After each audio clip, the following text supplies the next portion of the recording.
Hello, my dear student. Dear student, I am your teacher of English. Today's class we discuss our book of English. So let's start our class of second, that is English period. So let's start our class. Student, आज का अपना topic रहेगा 11 chapter का नाम है a new home, एक नया घर। ये हमारा आज का चैप्टर रहेगा। इससे पहले जो हमारी क्लासें हुई थी उन क्लासेस में हमने 10 चैप्टर अच्छे से पढ़े थे, उनके क्वेश्चन आंसर किया था, उनका टेस्ट दिया था यानी कि एग्ज़ाम।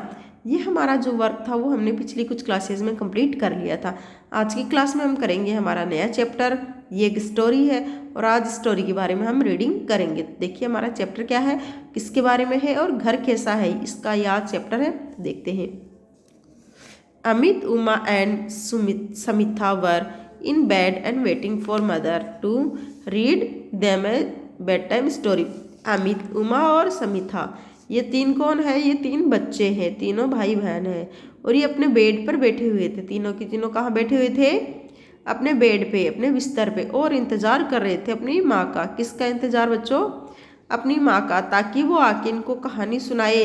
बेड टाइम स्टोरी का मतलब होता है सोते टाइम जो कहानी सुनाई जाती है। कुछ बच्चे ऐसे होते हैं जिनको रात के समय एक स्टोरी सुनने की हैबिट होती है, तो रात के समय इनको जो स्टोरी सुनाई जाती है उसको कहा जाता है बेड टाइम स्टोरी। तो वो तीनों वेट कर रहे थे अपनी माँ का, ताकि माँ आए और उनको बेड टाइम स्टोरी सुनाए।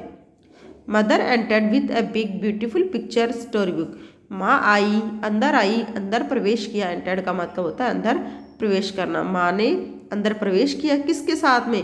एक बड़ी सुंदर पिक्चर स्टोरी बुक यानी चित्रों वाली जो स्टोरी बुक थी उसके साथ में माँ ने प्रवेश किया। Well, what do you want to hear today? A people story और an animal story? Asked mother. अब माँ ने तीनों से कहा, अच्छा बताओ आज तुम क्या सुनना पसंद करोगे? ए पीपल स्टोरी और एन एनिमल स्टोरी? क्या पूछा माँ ने? क्या तुम इंसानों के बारे में कोई कहानी सुनना पसंद करोगे या जानवरों के बारे में कोई कहानी सुनना पसंद करोगे? आज तुम बताओ कि आज तुम्हें क्या सुनना है। Mother tell us an animal story said Samitha. Samitha ने क्या कहा? माँ हमें जानवरों की कोई कहानी सुनाइए। Mother smiled and said, all right, listen to this story about father Toady and his babies.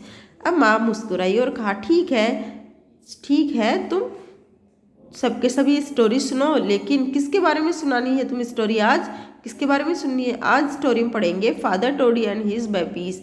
Todi क्या होता है? टोड होता है, जिसे हम मेंढक भी कहते हैं। ये जो मादा है उसके बारे में ना हो कि किसके बारे में? फादर टोडी, यानी कि जो पुरुष है टोडी है, मेंढक जो है, उसके बारे में स्टोरी है और उसके बच्चों के बारे में।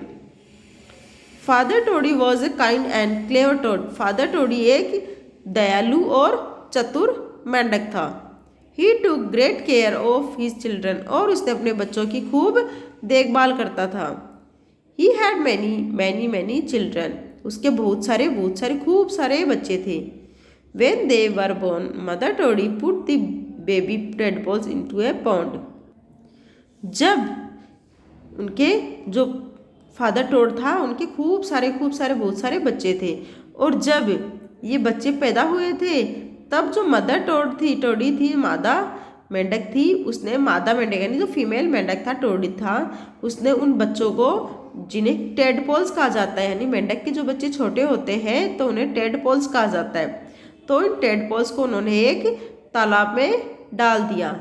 Tadpoles grow up to be toads only when they live in water. और अब देखिए, जैसे कि आपको अच्छा नहीं लगा कि जब वो पैदा हुए थे तो उनकी माँ ने, यानी कि मदर टोड ने, उन टेडपोल्स को पानी के अंदर डाल दिए, फेंक दिया। तो ये जानते हो, आप अच्छे से जानते हो, ये उनके लिए ज़रूरी होता है। क्यों? क्योंकि यदि उनको पानी में नहीं रखा जाएगा तो वे जिंदा नहीं रह सकते। यानी कि जो छोटे मेंढक के बच्चे हैं उनको जिंदा रहने के लिए पानी की ज़रूरत होती है, क्योंकि वो पानी में ही अपनी साइज़ को बढ़ाते हैं, अपने आप को बड़ा करते हैं। जैसे हम खाना खा के बड़े होते हैं, ठीक वैसे वो पानी में रह कर बड़े होते हैं। वन डे फादर टोडी सा that the water was drawing up in the pond. एक दिन पिताजी ने क्या देखा? पिताजी जो थे यानी कि जो मेंढक था उसने क्या देखा? उसने देखा कि जो तालाब का पानी था वो काफ़ी कम हो गया था, यानी वो सूखने लग गया था। Summer had come and it was very hot, और अब गर्मियाँ पास आने वाली थी और उस गर्मियाँ कैसी होती है आप जानते हो, गर्म होती, काफ़ी ज़्यादा गर्मी होती है। तो अब जो फादर टोड था उनको क्या परेशान कर रही थी कि इस तालाब के अंदर पानी भी कम है और धीरे धीरे अभी गर्मियाँ भी आने वाली है। इस वजह से ज़्यादा गर्म होगा तो पानी आप जानते हो धूप में सूख जाता है। Every day there was less water, धीरे धीरे उसमें पानी कम होता गया। Less water in the pond, धीरे धीरे रोजाना प्रतिदिन उस तालाब में पानी कम होता गया। Soon the tadpoles did not have enough water to swim in, अब जल्द ही टेडपोल्स के पास इतना पानी नहीं था कि वो उसके अंदर तैर सके, यानी जो छोटे छोटे मेंढक के बच्चे थे उनके पास उस तालाब में इतना पानी नहीं रहा था कि वो स्विम कर सके। Father Toady knew he had to do something quickly in the tadpoles और द टेडपोल्स वुड डाई, और जो फादर टेडपोल था उन्होंने क्या सोचा कि मुझे जल्दी इनके लिए कुछ करना चाहिए वरना ये मर सकते। कौन मर सकते बच्चों? जो टेडपोल्स थे, यानी कि मेंढक के जो बच्चे थे जिन्हें टेडपोल्स कहते हैं, वो टेडपोल्स को अगर पानी नहीं मिला तो वे जल्दी ही मर जाएंगे। That pond had a lake beside it, और उसी तालाब के पास में बगल में कौन था? एक लेक थी, यानी कि एक झील थी। The lake was bigger and had more water, और जो लेक थी वो बड़ी थी, काफ़ी ज़्यादा बड़ी थी और इसके अंदर तालाब की तुलना में काफ़ी ज़्यादा पानी था। और उस तालाब के पास में क्या थी? तालाब के पास में एक झील थी। The lake was bigger and had more water, जैसा कि मैंने बताया था लेक बड़ी होती है किसकी तुलना में? तालाब की तुलना में। तो लेक बड़ी थी और उसके अंदर पानी भी ज़्यादा था। So father Toady started digging through the wall of sand, और जो फादर टोडी था उसने क्या किया? उसने खड्डा खोदना शुरू कर दिया। किस पे? जो मिट्टी की दीवार बनी हुई थी, किसमें? तालाब और जो झील थी उसके बीच में जो मिट्टी की दीवार बनी हुई थी उसको फादर टोडी ने खोदना शुरू कर दिया। He worked very hard and dug with his strong legs, और उसने बहुत मेहनत करी, और फादर टोडी ने खूब मेहनत करी अपने किससे? अपने मजबूत पैरों से बहुत ज़्यादा मेहनत करी। किस में मेहनत करी बच्चों? खड्डा खोदने में। जो मिट्टी की दीवार बनी हुई थी तालाब और झील के बीच में, पॉन्ड और लेक के बीच में जो मिट्टी की दीवार बनी हुई थी उसको तोड़ने में उसने काफ़ी ज़्यादा मेहनत करी। और किस लिए करी? ताकि वो अपने बच्चों को वहाँ शिफ्ट कर सके। तो अपने मजबूत पैरों से उसने उसमें खड्डा खोदना शुरू कर दिया। He finally make a gap in the wall between the lake and the pond, और अंत में वह सफल हो गया। किस में? वह सफल हो गया उस तालाब और उस झील के बीच में जो दीवार थी उसमें थोड़ा सा गैप, यानी कुछ छेद बनाने में, कुछ हिस्सा बनाने में वो सफल हो गया। Now the lake and the pond were joined by a hole in the wall, but the tadpoles did not swim into the lake, और अब क्या हुआ था? Now the lake and the pond were joined by a hole in the wall, but tadpoles did not swim into the lake। अब क्या हुआ? जैसे जैसे उस जो फादर टेडपोल था, टोडी था, उसने एक छेद बना लिया था, एक होल बन गया था। किसमें? उस दीवार में छेद बन गया था, जो दीवार जुड़ी हुई थी किससे? तालाब और झील से। तो अब जो तालाब और झील जो थी वो ज्वाइन हो चुकी थी उस छेद के द्वारा। लेकिन अब मुश्किल क्या थी? जो टेडपोल्स थे, यानी कि जो मेंढक के बच्चे थे, वो स्विम नहीं करना जानते थे। कैसे? क्योंकि वो तो तालाब में रहते थे, उनको झील में स्विमिंग करना नहीं आता था। Father Toady knew they would have to go और दे वुड डाई। अब फादर टोडी जो थे वो जानते थे या तो उनको उसकी तरफ जाना होगा, यानी झील की तरफ जाना होगा, या फिर उनको मरना होगा। मरना कैसे होगा? क्योंकि उस जो तालाब में पानी कम हो गया था और गर्मियों में और भी पानी ज़्यादा सूख गया था। तो फादर टोडी जानते थे या तो वो उस तरफ चले जाएं तो ठीक है, अगर नहीं जाएंगे तो वो यहाँ मर जाएंगे। So father Toady gently pushed 2 or 3 tadpoles through the hole. तो अब टोडी ने क्या किया? धीरे धीरे प्यार से फादर टोडी ने क्या किया? धीरे धीरे प्यार से 1 2 3 जो जितने भी टेडपोल थे उनको 1 1 2 2 करके उस छेद से धकेलने लग गए। दे स्वाम हैप्पीली इनटू द लेक, और वे खुशी खुशी जिनको धकेला था पिताजी नहीं वो सारे के सारे उस लेक के अंदर खुशी खुशी स्विमिंग तैरने लग गए।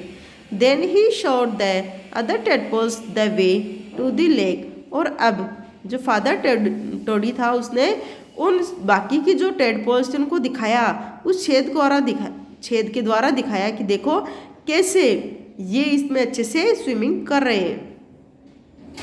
Soon all the tadpoles and father and mother Toddy were safe in the lake। और अब जल्दी ही जितने भी टेडपोल्स थे जो पहले बोल रहे थे कि हम तैर नहीं पाएंगे, वो अब सारे के सारे उस झील के अंदर थे। और साथ ही कौन था, जो मदर टोडी थी और फादर टेडी, ये सब के सब अब कहाँ थे, अब सब के सब लेक के अंदर सुरक्षित थे। कैसे सुरक्षित थे, क्योंकि जो पानी के अंदर जो थे यानी कि तालाब के पानी में जब वो रहते तो वो मर जाते, पानी जल्दी सूख जाता और वो मर जाते। लेकिन अब वो कहाँ है सब के सब, अब वो झील के अंदर है जिसमें खूब सारा पानी है जो धूप से सूखने नहीं वाला है। तो अब सारे के सारे टेडपोल्स और मदर फादर टोडी ये सब कहाँ थे, उस लेक के पानी में थे और सुरक्षित थे। And so mother ended the story. और अब माँ ने क्या किया, कहानी का अंत किया। कौन सी कहानी थी, जैसा कि आप देख रहे थे हमारी स्टोरी थी मेंढक के बारे में, तो ये जो टोडी वाली स्टोरी थी अब माँ ने वो समाप्त करी। The children were very happy. बच्चे बहुत ज़्यादा खुश थे। अमित आस्क्ड, सो animals also need water mother. तो अब अमित ने पूछा अपनी माँ से, तो इसका मतलब ये हुआ कि एनिमल्स को भी पानी की ज़रूरत होती है। Mother said, yes Amit, everyone needs water, humans, animals and plants. तो मदर ने क्या आंसर किया कि हाँ अमित, हर किसी को पानी की ज़रूरत होती है, चाहे ह्यूमंस हो, एनिमल्स हो या प्लांट, सभी को किसकी ज़रूरत होती है, सभी को पानी की ज़रूरत होती है। Water is very precious, we must use it carefully. पानी बहुत कीमती होता है। प्रीसियस का मतलब होता है कीमती, अनमोल होता है, जिसकी कीमत ना लगाई जा सके, जिसे ज़्यादा महंगा कुछ ना हो। तो कहा पानी बहुत कीमती होता है। We must use it carefully. और हमें इसका इस्तेमाल ध्यान से करना चाहिए, यानी हमें वाटर को वेस्ट नहीं करना चाहिए। Father Toady is like our daddy, he loved his babies too, said Uma happily. अब उमा ने क्या कहा, फादर टोडी जो थे वो बिल्कुल हमारे पिताजी के, हमारे डैडी के जैसे, हमारे पापा के जैसे हैं, जो क्या करते थे, जो अपने बेबी से बहुत प्यार करते हैं। जैसे कि हमारे फादर हमसे खूब प्यार करते हैं, ठीक वैसे ही फादर टोडी जो थे वो अपने बेबी से बहुत प्यार करते थे। ये किसने कहा, ये कहा उमा ने खुशी खुशी से। तो बच्चों ये तो हो गया आज आपका चैप्टर कंप्लीट। आज हमने 11 चैप्टर को पूरा पढ़ा है और ये चैप्टर पढ़ा है हमने एनिमल्स के बारे में। एनिमल्स कौन थे, मेंढक, जिन्होंने किस प्रकार से अपने बच्चों को सेफ पैलेस पे पहुंचाया, इनकी सुरक्षा करी है। ये तो हमारा चैप्टर था और आज आपने इसी चैप्टर को समझा है। हिंदी एक्सप्लेनेशन मैंने आपको समझा दिया। तो आज आप क्या करोगे, आज आपको होमवर्क में इस चैप्टर को रीड करना है, ताकि जो नेक्स्ट हमारी क्लास हो उस क्लास में इसके क्वेश्चन आंसर हम इजीली कर पाए। Thank you so much for watch this video. आपको इस वीडियो को लाइक शेयर और कमेंट तो करना ही है। जहाँ समझ में नहीं आए वहाँ आप कमेंट कीजिए और अच्छा लगे तो लाइक कीजिए, चैनल को सब्सक्राइब कीजिए। Have a nice day. Thank you again.